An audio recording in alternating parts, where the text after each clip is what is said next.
Hi, I'm Holly Morris-Kuentz. I'm Superintendent in Springs ISD. And today I'm going to talk to you a little bit about growth. When we're talking about long-range facility planning, obviously it's important to stage that within the context of our school district's growth. So the district uses population and survey analyst, who's a demographer that helps us to understand what growth in the area means for student enrollment. So I'm going to share some of their data with you today. One of the first things that I want to share with you is their housing projections for our area. So PASA goes out and actually meets with local builders and looks at land use. And one of the things that they do is to help us understand what the growth looks like for the next 5 to 10 years and what that'll mean in terms of student enrollment. So when we're looking at these two heat maps that they have, you can see that red is going to be the highest growth areas for our district with the most student enrollment coming out of that growth. And so that's up and down the 290 corridor for us in the 21 to 25 school year. And then from 25 to 30, that expands out into the greater Dripping Springs area.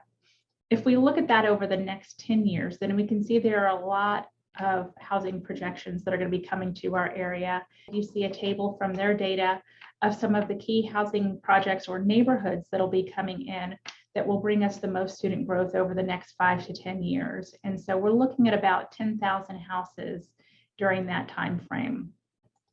When we think about total student enrollment growth, it's important to understand a little bit about our history too. So Dripping Springs in the 2010-2011 school year was actually under 5,000 students.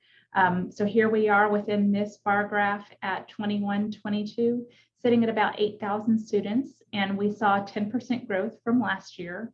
If we look at what that trend is going to be like for us over the next 10 years, then we can see that that continues upward through those gold bars. And so we can anticipate that our last 10 years history is a pretty good predictor of our next 10 years. One of the questions that I get a lot is, what does our growth mean for the district overall? What does total build out look like? And build out is a difficult concept because it's hard to know exactly what our total needs will be because growth can change over time depending upon land use.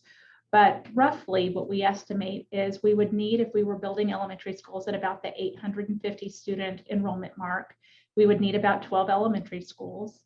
If we build middle schools at the 1,200 student projection, then we would need about 5 middle schools. And if we build high schools at the 2,500 student capacity, then we would need about 3 high schools. And so that brings me to our long-range facility planning committee recommendations. They're recommending that we build a second comprehensive high school at the 2,500 student capacity, that we build future middle schools at the 1,200 student capacity, that we consider expanding Sycamore Springs Middle School to 1,200 student capacity, that we modify Tiger Stadium to support a second high school, that we build elementary 6, and that we consider purchasing land. Thank you for joining me. I hope you'll take time to visit this website and share your feedback with us.